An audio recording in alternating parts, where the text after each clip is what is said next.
Hello dear students, कैसे हैं आप सभी लोग। आशा करते हैं सभी बच्चे बिल्कुल स्वस्थ होंगे। बच्चों, आज हम शुरुआत करेंगे एक और नए टॉपिक की, जिसका नाम है प्रतिस्थापन द्वारा समाकलन, यानी कि इंटीग्रेशन बाय सब्स्टिट्यूशन। हम लोग अभी बेसिक इंटीग्रेशन के टॉपिक को कंप्लीट करके आए हुए हैं, यानी कि हमने ऐसे इंटीग्रेशन को करना सीखा है, ऐसे फंक्शंस का हमने इंटीग्रेशन करना सीखा है जिनमें हम सिर्फ डायरेक्टली सूत्र का प्रयोग करते थे, डायरेक्टली हम इंटीग्रेशन के फार्मूलाज का यूज करते थे। कुछ फंक्शन हमें भले ही इस तरीके से दिए रहते थे जिनमें हम तुरंत इंटीग्रेशन के फार्मूले का यूज नहीं करते थे, लेकिन फिर भी हम उन प्रश्नों को, उन क्वेश्चंस को, उन फलनों को इस तरीके से कन्वर्ट करते थे कि हम उसमें डायरेक्टली फार्मूले का यूज कर ले जाएं। आज हम ऐसे समाकलन को, ऐसे फंक्शंस के समाकलन को करना सीखेंगे जिनमें हमें फंक्शंस को फार्मूले के रूप में चेंज करने के लिए अपनी तरफ से कुछ प्रतिस्थापित करना रहता है। तो बच्चों, समझते हैं कि आखिर इंटीग्रेशन बाय सब्स्टिट्यूशन है क्या। क्या है सम प्रतिस्थापन द्वारा समाकलन। तो बच्चों, जैसे कि हमने एक एग्जांपल लिया हुआ है, ये हमें इंटीग्रेशन करना है 8x प्लस 3 की पावर 5 का x के रिस्पेक्ट में। कैसे करेंगे बच्चों, हमने पढ़ा हुआ है कि हमें फार्मूला तो पता है कि x की पावर n का होता है, लेकिन यहाँ पर हमें दिया गया 8x प्लस 3 की पावर 5। अब हमें इसका अगर इंटीग्रेशन करना है तो सबसे पहले हमें 8x प्लस 3 को इसके प्लेस पे हमें कुछ इस तरीके से लेट करना पड़ेगा, अपनी तरफ से कुछ इस तरीके से मानना पड़ेगा कि वो फार्मूले के रूप में कन्वर्ट हो जाए। तो यहाँ पर बच्चों हम 8x प्लस 3 के प्लेस पे क्या मान लें, हमने मान लिया कि 8x प्लस 3 बराबर क्या है, t है। अब हम यहाँ पे अगर 8x प्लस 3 के प्लेस पे t रख दें तो क्या बन जाएगा, t की पावर n। तो कहने का मतलब क्या हुआ कि हमें कुछ ऐसे फंक्शंस दिए रहते हैं जिनमें हम डायरेक्टली इंटीग्रेशन के फार्मूलाज का यूज करके उन्हें हम इंटीग्रेट नहीं कर सकते हैं।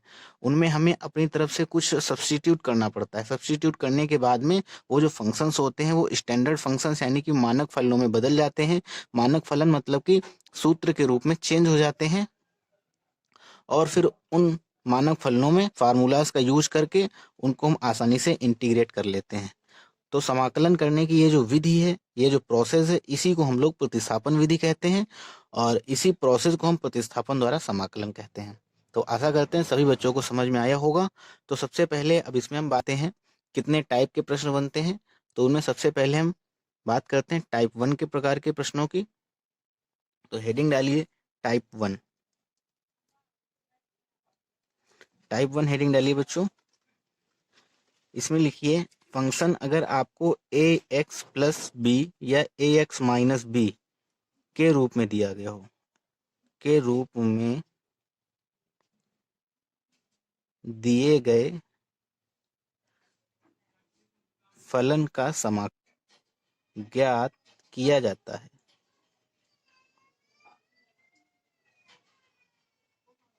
ठीक है, कैसे, मतलब क्या हुआ।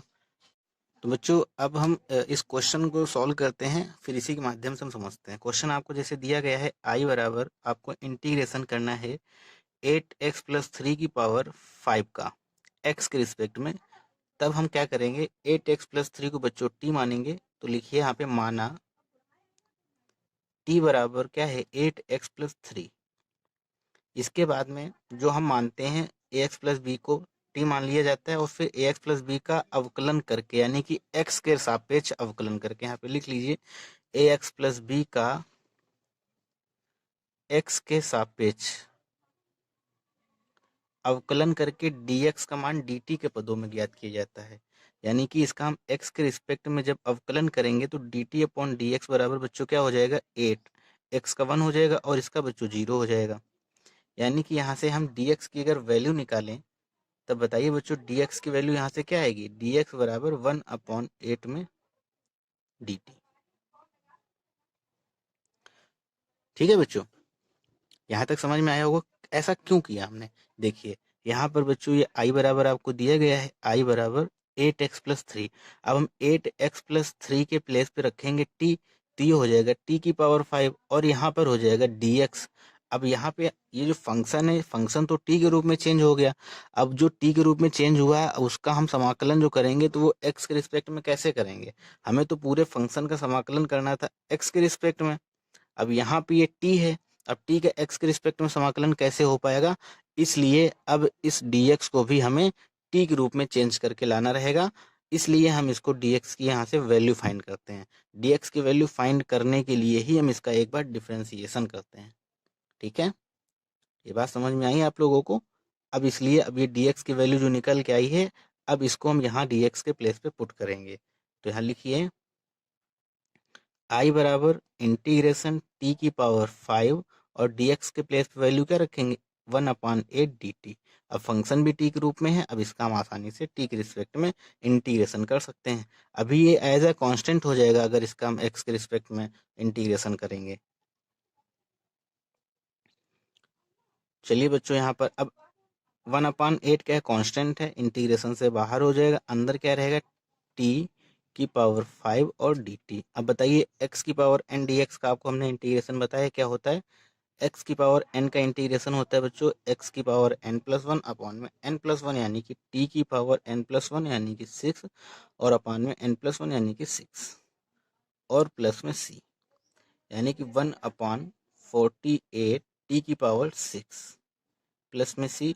बच्चों हमें आंसर जो देना है वो फिर से हमें कन्वर्ट करके x के फॉर्म में ही देना रहेगा।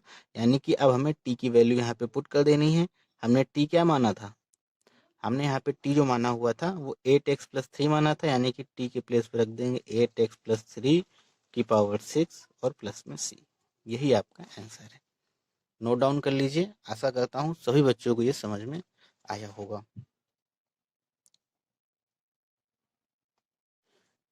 बच्चों ये क्वेश्चन आपको दिया गया है, आपको इंटीग्रेशन करना है x रूट के अंदर 4x+3 का। हमने आपको बताया कि अगर आपके क्वेश्चन में जो क्वेश्चन आपको दिया गया है उसमें कहीं भी आपको कोई फंक्शन जो है वो ax+b के फॉर्म में अगर दिख जाए तो आप उसको तुरंत ही टी लेट कर लीजिएगा। ठीक है बच्चों, तो यहाँ पे हम किसे टी लेट करेंगे? 4x+3 को। तो लिखिए माना t बराबर 4x+3, जिसको हम टी लेट करते हैं उसका एक बार बच्चों हम x के रिस्पेक्ट में क्या करते हैं? डिफ्रेंसिएशन करते हैं। तो एक बार हम टी x के रिस्पेक्ट में जब डिफ्रेंसिएशन करेंगे तब ये क्या हो जाएगा? dt/dx और यहाँ से 4 इसका 0 हो जाएगा। यहाँ से x का जब हम एक बार अवकलन करेंगे तब वो 1 आएगा, यानी कि 4 आ गया। यहाँ से वैल्यू अगर हम निकालें dx की तो बच्चों dx की वैल्यू क्या आएगी? 1/4 dt। 1/4 dt ये किसकी वैल्यू हो जाएगी? dx की वैल्यू हो जाएगी। अब इन सारी वैल्यूज को हम यहाँ पे पुट करेंगे। चलिए वैल्यू पुट करते हैं। तो i बराबर में इंटीग्रेशन x के प्लेस पे क्या रखेंगे? अब देखो बच्चों पूरा फंक्शन जो है वो t के रूप में चेंज होके जा रहा है, इसलिए अब यहाँ पर हम x की वैल्यू फाइंड कर लेंगे, क्योंकि फंक्शन को हमें t के रूप में कैसे देखो, यहाँ से समझो बात को। पहले x रखा और 4x+3 के प्लेस पे हम क्या रखेंगे? t रखेंगे। रूट t का मतलब t की पावर 1/2 और dx के प्लेस पे हम क्या रखेंगे? 1/4 dt। अब बच्चों देखो सारा फंक्शन जो है वो तो t के रूप में चेंज हो गया है, लेकिन यहाँ पर x जो है अभी x के रूप में ही है। अब इस x को भी बच्चों हम t के रूप में जब कन्वर्ट करेंगे, इसके लिए हम यहाँ से x की वैल्यू फाइंड कर लेंगे। बताइए x की वैल्यू यहाँ से क्या आएगी? ये लिखा हुआ है t-3 बराबर में 4x, यानी कि x बराबर t-3/4। तो वैल्यू x की हम यहाँ पर जब पुट करेंगे तब 4 जो है बच्चों वो कांस्टेंट है। चलिए हम पूरी वैल्यू पहले रख के आपको दिखाई दे रहे हैं ताकि आप जरा सा भी कंफ्यूज ना हो। x की वैल्यू क्या है? t-3/4 और मल्टीप्लाई में t की पावर 1/2 और मल्टीप्लाई में 1/4 dt। अब यहाँ से बताइए कौन कौन सी संख्याएं कांस्टेंट है जो बाहर आ जाएंगी निकल के? ये देखिए बच्चों यहाँ से 1/4 और 1/4 बाहर आएगा तो बाहर क्या हो जाएगा? 1/16।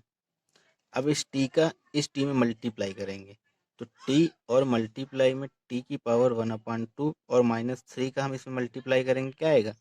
3t की पावर 1/2 और ये dt बच्चों एज इट इज। यहाँ तक समझ में आया होगा आपको? चलिए आगे बढ़ते हैं। 1/16। अब बच्चों यहाँ पर t की पावर 1 है, यहाँ पर t की पावर 1/2 है।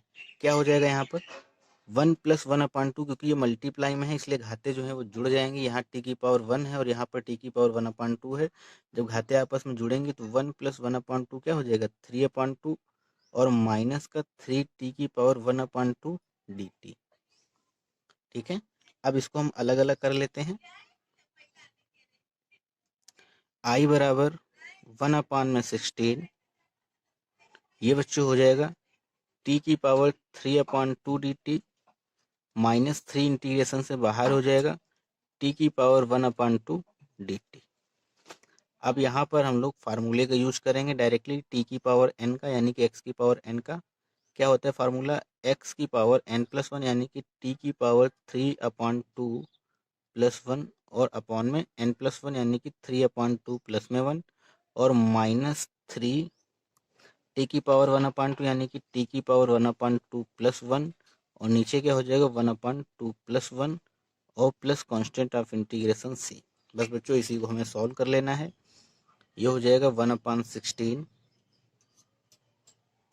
ये लिखा हुआ है t की पावर 2 × 2 2 3 5 यानी कि t की पावर 5/2 और नीचे 5/2 माइनस 3 t की पावर 3/2 और बटा में 3/2 प्लस में c। ये बच्चों 2 जो है ऊपर चला जाएगा, ये जब 2 ऊपर जाएगा तो 1/16 2t की पावर 5/2 अपॉन में 5 और माइनस 2 3 जा 6 t की पावर 3/2 अपॉन में 3 और प्लस में c। यहाँ तक नोट डाउन कर लीजिए, फिर इसके आगे थोड़ा सा रह गया। बस हमें बच्चों इसके आगे बस t की वैल्यू हमें यहाँ पे रखनी है। t की वैल्यू क्या है 4x अपॉन में 4x + 3, t की वैल्यू रख दीजिए। बाकी चाहें तो आप 16 का अंदर मल्टीप्लाई भी सबसे करा दीजिए, 16 के यहाँ पर मल्टीप्लाई कराएंगे तो 2/16 यानी कि 1/8, यहाँ 8 बचेगा, 8 का 5 मल्टीप्लाई करेंगे तो 40 हो जाएगा। यानी कि t के प्लेस पे जब हम वैल्यू रखेंगे 4x + 3 यानी कि 4x + 3 की पावर 5/2 अपॉन में 40। इसी तरीके से यहाँ हो जाएगा -3 से कैंसिल हो जाएगा, बचेगा 2 और 2 से यहाँ पर 8 बचेगा यानी कि 1/8 t की पावर t के प्लेस 4x + 3 इसकी पावर 3/2 प्लस में c। नोट कर लीजिए, हम इसके आगे आपको कराए दे रहे हैं। तो बताइए बच्चों क्या होगा यहाँ पर 1/16 का मल्टीप्लाई करेंगे तो ये हो जाएगा 1/40 और t की पावर 5/2 यानी कि 4x + 3 की पावर 5/2 माइनस 1/8 4x + 3 की पावर यहाँ 3/2 है, 3/2 प्लस में c। ये क्वेश्चन जो है बच्चों आपसे पूछा गया था 1993 और इसके बाद में भी आया हुआ था ये 1998 और इसके बाद में 2003 और इसके बाद बच्चों 2013। रिपीटेड क्वेश्चन है, इंपॉर्टेंट था। कुछ नहीं किया है हमने इसमें विशेष, बस 4x + 3 को बच्चों हमने टी लेट किया हुआ है। यहाँ से x की वैल्यू हमने निकाली हुई है, x की वैल्यू निकालने के बाद में सारी वैल्यूज को हमने यहाँ पे पुट किया है, बस सिंपल सा हमने इंटीग्रेशन किया है और x की पावर n के फार्मूले का हमने यूज किया हुआ है। नोट डाउन कर लीजिए, बहुत पार्ट मतलब इस टाइप के ऊपर 1-2 क्वेश्चन और हम आपको कराए दे रहे हैं। इसके बाद बढ़ते हैं नेक्स्ट टाइप की तरफ। सभी बच्चे वीडियो के लास्ट तक बने रहेंगे। क्वेश्चन बच्चों नेक्स्ट क्वेश्चन आपको दिया गया है, आपको इंटीग्रेशन करना है 1/7x - 12 की पावर 4 का। हमने आपको बताया है किसी भी क्वेश्चन में जिसका हमें इंटीग्रेशन करना है, अगर उसमें आपको फंक्शन ax + b या ax - b के फॉर्म में दिखाई पड़े तो उसको आप तुरंत ही टी लेट कर लें। ठीक है, तो यहाँ पर आपको ax - b के रूप में फंक्शन दिखाई दे रहा है 7x - 12, इसको आप क्या लेट करेंगे टी लेट करेंगे। क्यों टी लेट करेंगे, क्योंकि आपको फार्मूला पता है t की पावर n का, इसको आप उसी रूप में कन्वर्ट करके ले जाएंगे। चलिए कैसे ले जाएंगे हम आपको बता रहे हैं। सबसे पहले आप लेट करिए, माना t बराबर 7x - 12, इसके बाद हमने आपको क्या बताया था, जिसको हम टी लेट करते हैं उसका हम एक्स के रिस्पेक्ट में एक बार डिफ्रेंसिएशन करते हैं, यानी कि D T upon D x करेंगे। तब बच्चों यहाँ से क्या आएगा 7। यहाँ से वैल्यू हम किसकी निकालते हैं, फिर डी एक्स की वैल्यू निकालते हैं। डी एक्स की वैल्यू क्या आएगी 1/7 में डी टी। ये सारी वैल्यूज को हम यहाँ पे पुट करेंगे तो आई बराबर क्या हो जाएगा, आई बराबर इंटीग्रेशन 1/7x-12 को हमने लेट किया है टी की पावर क्या हो जाएगा 4, और डी एक्स के प्लेस पे हम क्या रखेंगे 1/7 डी टी। 1/7 बच्चों कांस्टेंट है, वो इंटीग्रेशन से बाहर आ जाएगा, और ये टी की पावर 4 जो है इसको हम ऊपर लेके जाएंगे तो ये हो जाएगा टी की पावर -4, क्योंकि 1/t की पावर 4 का आपको इंटीग्रेशन नहीं पता है। आपको जो फार्मूला पता है वो टी की पावर n का पता है। टी की पावर n का फार्मूला क्या होता है, टी की पावर n+1/n+1। बस आपको यहाँ पे डायरेक्टली फार्मूले का यूज करना है। 1/7 टी की पावर -4 यानी कि टी की पावर -4 + 1। टी की पावर n+1 होता है, n के प्लेस पे -4 है +1, और नीचे भी n+1 होता है यानी कि -4 + 1 और प्लस कॉन्स्टेंट ऑफ इंटीग्रेशन, यानी कि बच्चों नीचे क्या बचेगा -3, यानी कि 1/-21 और मल्टीप्लाई में टी की पावर -3 प्लस में c। अब यहाँ पर ये क्या हो जाएगा 1/-1/21, 1 टी जो है ऊपर माइनस में है, नीचे लेके आएंगे तो प्लस में हो जाएगा, यानी कि 1/t की पावर 3, और टी को आपने क्या लेट किया 7x-12, यानी कि 7x-12 की पावर 3 प्लस में c। जिसको आप बस इस तरीके से लिख लीजिए, -1/21 7x-12 की पावर 13 प्लस c आंसर। बहुत ही इजी क्वेश्चन था और पूछा भी जा चुका है, सभी बच्चे नोट डाउन कर लें। चलिए बच्चों बढ़ते हैं नेक्स्ट टाइप की तरफ, टाइप नंबर 2। हेडिंग डाल लीजिए टाइप नंबर 2। अब किस तरीके के प्रश्न हमें दिए रहेंगे, किस तरीके के प्रश्नों में हमें क्या लेट करना रहेगा, इसके लिए टाइप नंबर 2 है। तो बच्चों हेडिंग डालिए टाइप 2। टाइप 2 में लिखिए f'(x) रूप के फलन का समाकलन करना। क्या मतलब हुआ इस बात का, मतलब बच्चों अब हमें जो फंक्शंस दिए रहेंगे वो अंश और हर के रूप में दिए रहेंगे। यदि फलन भिन्न के रूप में है, यदि फलन बच्चों भिन्न के रूप में है जिसमें अंश हर का अवकल गुणांक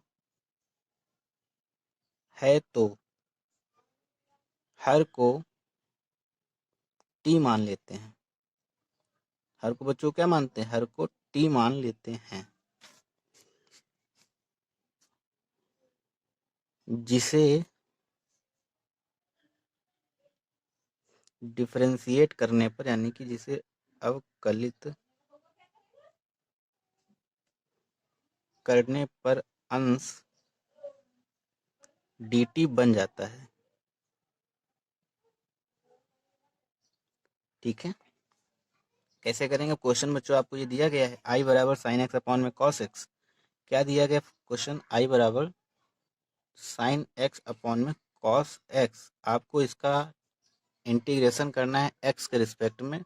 तो अभी आपने चेक ही किया हुआ था कि नीचे अवकलन करने पर अंश आपको मिल रहा है, तो आपको हर को टी मान लेना है। तो टी किसको मानेंगे, हर को, यानी कि cos x को, फिर टी का हम एक बार x के रिस्पेक्ट में क्या करते हैं, डिफ्रेंसिएशन करते हैं।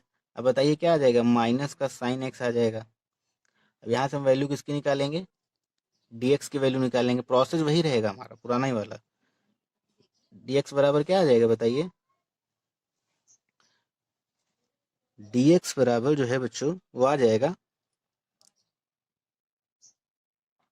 1/-1/sin x और dt। ये वैल्यू को उठा के हमें यहाँ पे पुट कर देना है। तो i बराबर क्या हो जाएगा, i बराबर इंटीग्रेशन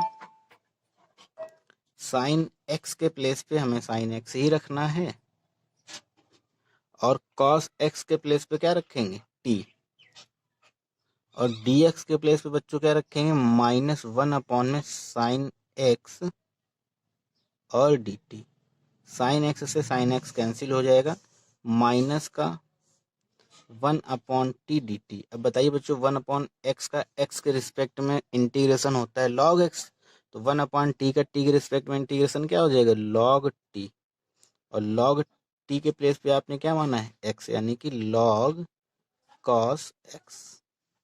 ठीक है, log cos x note down कर लीजिए। क्या आएगा बच्चों, log cos x। या फिर आप इसको ऐसे भी लिख सकते हैं, बस ऐसे ही लिखिए आंसर।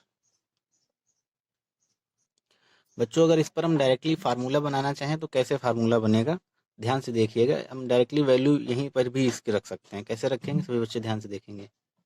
हम इसको बच्चों यहाँ से देखते हुए चलेंगे। हमने आपको क्या बताया, हर को आपको टी मानना है, तो मान लीजिए, माना एफ एक्स बराबर में टी। तब यहाँ से अगर इसका हम एक बार अवकलन करेंगे, यानी कि डी टी अपॉन में डी एक्स क्या आ जाएगा, एफ डैश एक्स। एक बार अवकलन करने का मतलब क्या हुआ, एफ डैश एक्स, आपको यही तो मिलेगा। यानी कि अगर हम यहाँ से dt की वैल्यू निकालें तो क्या आएगा बताइए, इम्प्लाइज दैट dt बराबर एफ डैश एक्स और dx।